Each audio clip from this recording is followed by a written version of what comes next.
Hello everyone, welcome to ज्ञानम अमृतसर। ज्ञानम अमृतसर आपके लिए लेके आया है a series of lectures for SSC CGL 2025। अगर आप एसएससी सीजीएल 2025 की प्रिपरेशन कर रहे हैं या फिर सेंटर स्टेट लेवल पे कोई भी एग्जामिनेशन को तैयार कर रहे हैं जिसमें जनरल स्टडीज एक इंपॉर्टेंट रोल निभाता है, तो आपके लिए ये सीरीज बहुत ही यूजफुल रहेगी। ये सीरीज में हम कोशिश करेंगे कि एसएससी सीजीएल 2024 के अंदर जितनी भी शिफ्ट्स जनरल स्टडीज के रिगार्डिंग रही उस सभी को आपके साथ डिस्कस करवाएं और उसी के पर्टेनिंग उसी पैटर्न पे नए कैसे क्वेश्चंस बन सकते हैं उसको भी आपके साथ डिस्कस करवाएं। तो स्टार्ट करते हैं विद सेट 2। सेट 1 अगर आपने ऑलरेडी नहीं देखा तो उसका लिंक भी डिस्क्रिप्शन बॉक्स में गिवन है।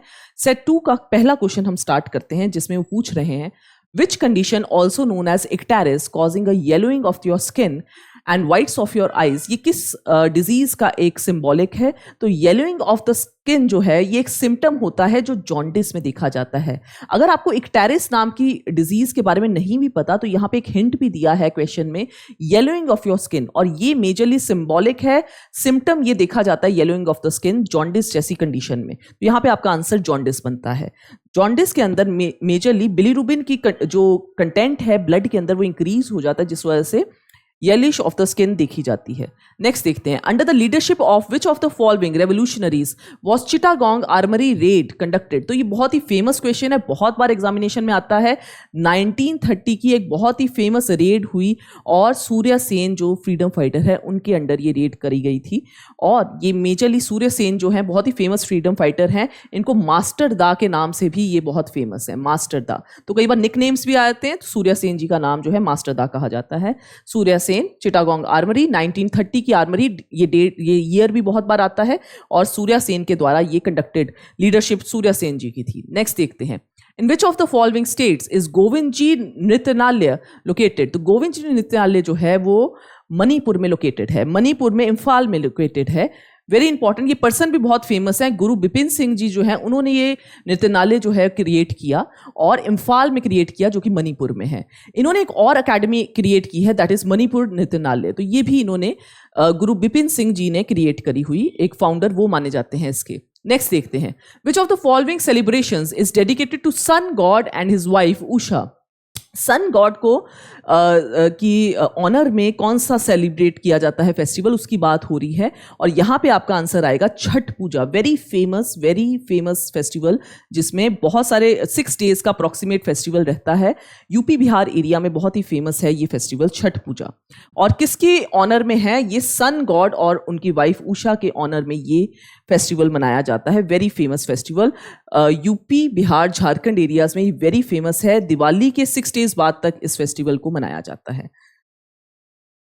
Which of the following inscriptions of Rudra Raman happened to be the first royal inscription of early India composed in chaste Sanskrit? Sanskrit के अंदर, चेस्ट संस्कृत के अंदर पहली इंस्क्रिप्शंस में से कौन सी है? और रुद्र रमन का नाम जब आपको दिखेगा तो ये बहुत ही उनकी एक फेमस इंस्क्रिप्शन है जो हमने सेट 1 में भी शायद आपके साथ डिस्कस करवाई है।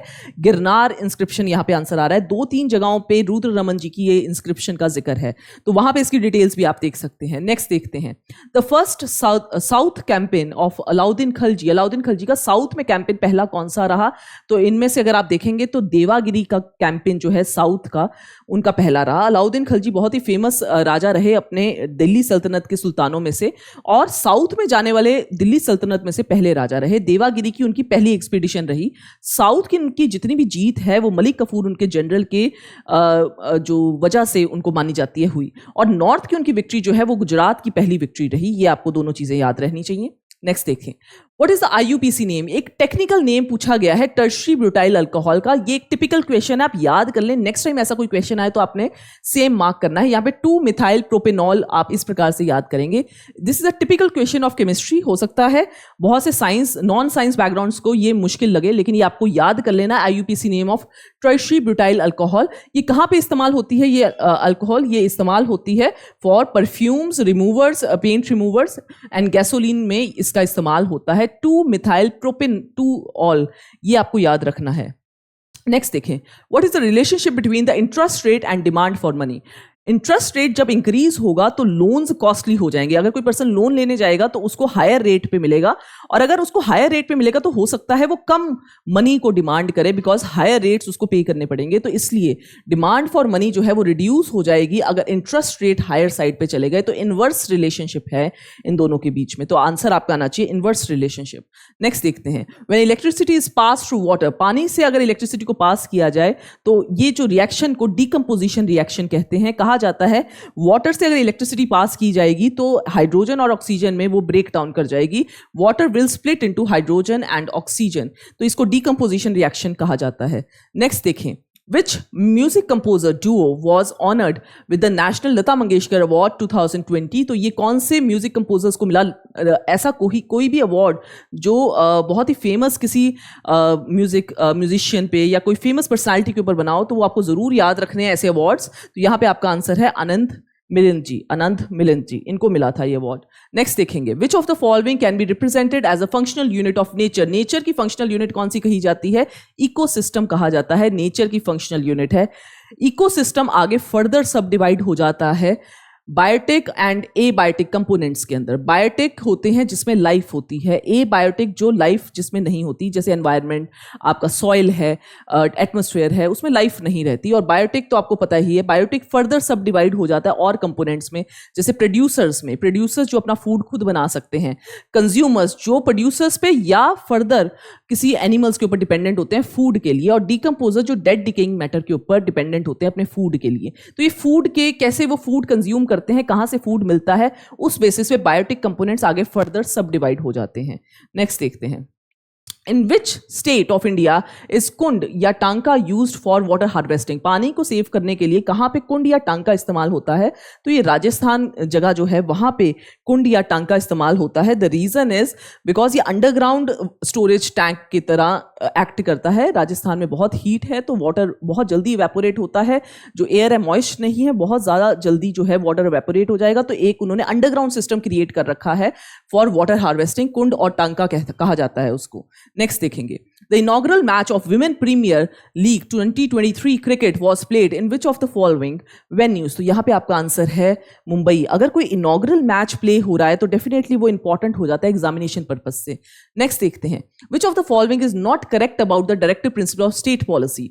डीपीएसपी जो है कहां से 36 आर्टिकल से लेके 51 आर्टिकल तक जो है डीपीएसपी के आर्टिकल्स चलते हैं, पार्ट 4 ऑफ द कॉन्स्टिट्यूशन के अंदर रहते हैं। इंपॉर्टेंट है डीपीएसपी अपने आप में। उसके कुछ फीचर्स दिए हैं, वो पूछ रहे हैं कौन सा नहीं है फीचर, तो देखते हैं। They ensure social and economic development, बिल्कुल ये तो करेक्ट है।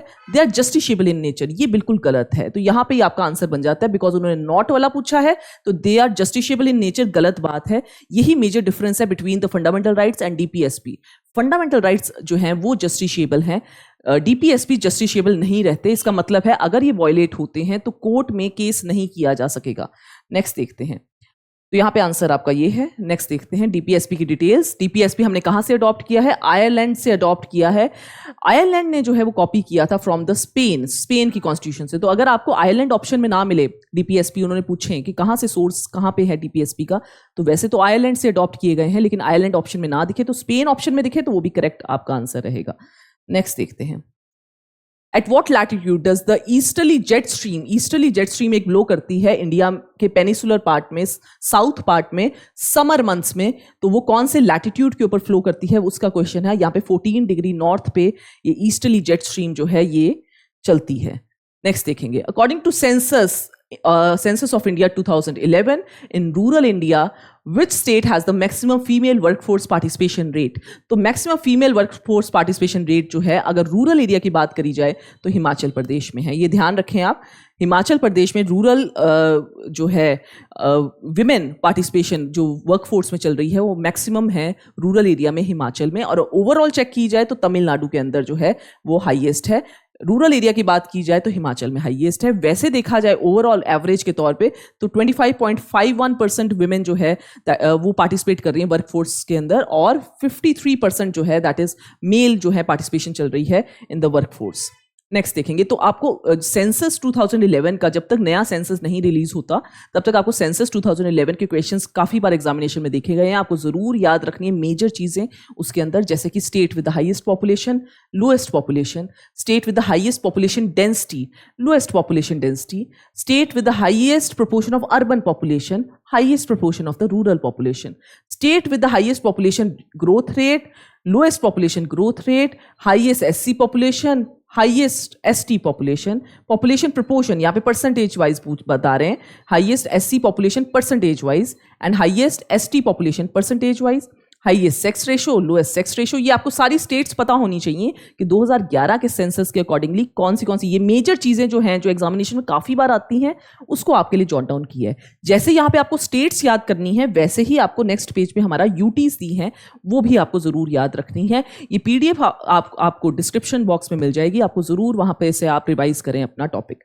नेक्स्ट देखेंगे, in 2021, in which of the following states did the Prime Minister lay the foundation stone for Raja Mahendra Pratap State University? एक बहुत ही इंपॉर्टेंट यूनिवर्सिटी, और inaugural किसके द्वारा किया गया है? आपके प्राइम मिनिस्टर जी के द्वारा, तो इसलिए ये और ज्यादा इंपॉर्टेंट हो जाएगी, और ये उत्तर प्रदेश के अंदर बनाई गई है। तो ध्यान रखें, जहां जहां पे इनॉग्रेशन बहुत ही इंपॉर्टेंट पर्सन के द्वारा की गई है, वो जगहें भी और वो चीजें भी आपको जरूर याद रखनी है अपने एग्जामिनेशन पर्पज से। राजा महेंद्र प्रताप जी के नाम पे ये जो है यूनिवर्सिटी क्रिएट की गई, 92 एकर्स की लैंड के ऊपर ये क्रिएट की गई, और 395 कॉलेजेस ऑफ अलीगढ़ डिवीजन इसके साथ अफिलिएटेड हो जाएंगे आने वाले समय में। नेक्स्ट देखते हैं, राजा महेंद्र प्रताप जी ये फ्रीडम फाइटर, बहुत ही इंपॉर्टेंट फ्रीडम फाइटर, जर्नलिस्ट और रेवोल्यूशनरी थे अपने समय के। नेक्स्ट देखें, when was a madrasa open in Calcutta to promote the study of Arabic, Persian and Islamic law? तो ये एक मदरसा, फर्स्ट मदरसा इन इंडिया कब खोला गया था, कब ओपन हुआ था? तो ये 1781 की बात है, और कलकत्ता में फर्स्ट मदरसा ओपन किया गया था। तो दोनों चीजें आपको आनी चाहिए। तो ये आपकी उसकी डिटेल्स है, 1781, और कहाँ ओपन हुआ ये भी आपको आना चाहिए। यहाँ पे लिखा होगा, इट इज कलकत्ता मदरसा जो है वो एस्टैब्लिश किया गया था। कौन उस टाइम पे गवर्नर जनरल या वाइसरॉय चल रहे थे? तो ये आपके वॉरेन हेस्टिंग्स चल रहे थे। नेक्स्ट देखेंगे, which article of the constitution explains that the executive power of every state shall be so exercised as not to impede और prejudice the exercise of the executive power of the union, and the executive power of the union shall extend the giving of such direction to the state as may appear to the government of India when necessary for that purpose। तो इसका question आपको long लगेगा, लेकिन इसमें majorly वो बात कर रहे हैं कि executive power of the union जो है वो ज्यादा ताकतवर है as compare to executive power of the state. कभी भी जरूरत पड़ी तो executive power of the union ज्यादा ताकतवर रहेगी। तो यहाँ पे आपका आर्टिकल है 257, ये बताता है, 257 आपका आंसर रहेगा, जिसमें वो कह रहे हैं that the constitution of India gives the union the power to control the states in certain cases. कुछ केसेस में यूनियन के पास ताकत है स्टेट्स को कंट्रोल करने की, तो ये आर्टिकल 257 में दिया है। नेक्स्ट देखेंगे, Which of the following statements correctly define the Green Revolution? तो ग्रीन रेवोल्यूशन बहुत ही फेमस एक रेवोल्यूशन रही इंडिया के लिए, जहां फूड ग्रेन्स में देश को सेल्फ रिलायंट बनाने के लिए एक रेवोल्यूशन है। अगर इंडिया की बात करें तो MS स्वामीनाथन जी इसके फादर माने जाते हैं। अगर वर्ल्ड की बात करें तो नॉर्मन बरलॉग जी इसके फादर माने जाते हैं। इंडिया की बात करें तो 1960s में ग्रीन रेवोल्यूशन यहाँ फेमस हो गई, जब वीट, राइस या अदर फूड ग्रेन्स के लिए बेसिकली इसको हाई यील्डिंग वैरायटीज यहाँ पे एस्टैब्लिश की गई। पेस्टिसाइड्स, इंसेक्टिसाइड्स, ये सब चीज़ों का भी यूज़ बहुत हुआ। तो ये आपका करेक्ट है option. It is a new strategy in agriculture to produce food grains, especially wheat and rice. High yielding varieties create की गई सो दैट यील्ड जो है वो हायर साइड पे रहे और देश सेल्फ रिलायंट बन जाए in the food grains specially. तो ये आपकी ग्रीन रेवोल्यूशन है फूड ग्रेन्स के रिगार्डिंग।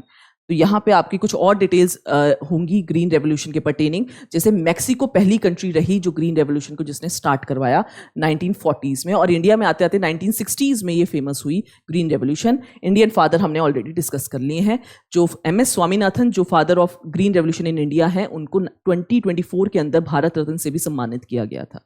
नेक्स्ट देखते हैं, in which part of the India does the hot wind loo, ये बहुत बार क्वेश्चन आता है, लू कहाँ पे करती है? तो अगर आप north part of the country से हैं तो आपको पता होगा north and north western area जो है वहां पे समर सीजन में एक हॉट विंड ब्लो करती है जिसको लू कहा जाता है। तो it is a very easy question.